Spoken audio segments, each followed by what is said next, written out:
As some 60 million people in Turkey go to the polls in local elections, one person has been killed and a dozen more injured in clashes between two groups in the country's Kurdish-majority southeast. As we've been reporting, ballots are being cast in what is being seen as a key test for President Recep Tayyip Erdogan's conservative AK party. In Turkey's biggest city, Istanbul, which is governed by the secular opposition, polls suggest a neck-and-neck race. DW correspondent Dorian Jones joins us now from Istanbul. Dorian, I'd like to start with the violence that happened on this election day. What do you know?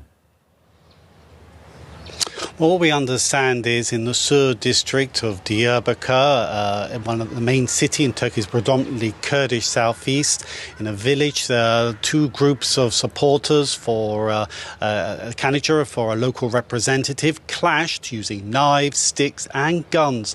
And one person from the local party who was administering the poll was killed in the ensuing fighting.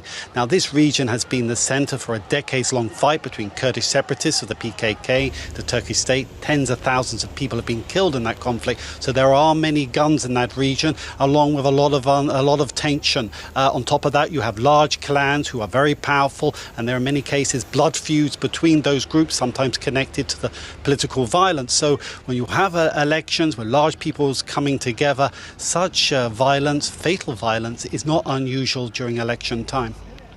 Clearly a lot at stake today across Turkey.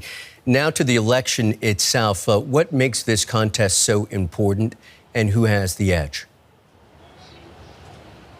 Well, I think all attention is focusing on Istanbul. It's Turkey's main city, home to around 16 million people, a fifth of the electorate. It also is the financial center of the country. If it was a country in its own right, it would be the size of a mid-European country. So in many ways, it's viewed as the second biggest political prize after the presidency.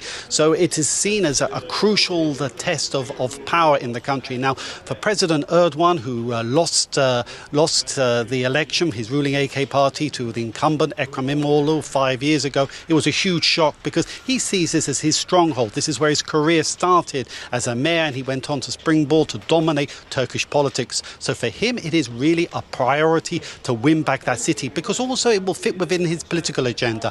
He has a lot of political momentum following his surprise election victory last year in the presidential elections. He was widely tipped to lose that. Now with that victory, he has major momentum. If he was to take from the opposition the prize of Istanbul, that would be a crushing blow to the opposition and would fit in with his expected plans to change the constitution with a referendum. Among the key changes is to end term limits, which would allow him to stand again in the next presidential election. So very high stakes here in Istanbul. You mentioned a referendum. To be clear, these are municipal elections.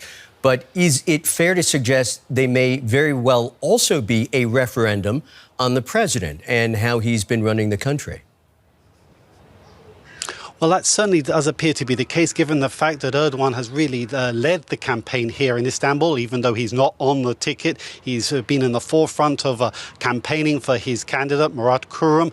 But he's been facing an uphill task because the country's in the grip of nearly 70% inflation. Here in Istanbul, it's believed to be nearly 100%. And there's a lot of public anger towards the ruling party over the state of the economy. But having said that, the opposition too has its problems. When İmamoğlu won 5 years ago, he was ahead of a broad electoral alliance, all the opposition parties united behind him. This time, that hasn't been the case. All the opposition parties are standing their own candidates, including, crucially, the Kurdish party, the Dem party. Now, they account for 10% of the electorate in Istanbul. Now, how they will vote in this election is seen as key to the outcome. İmamoğlu is a rare person in terms of he can transcend party divides. He's been reaching out across the political spectrum. How successful he is in doing this will determine the outcome of this election.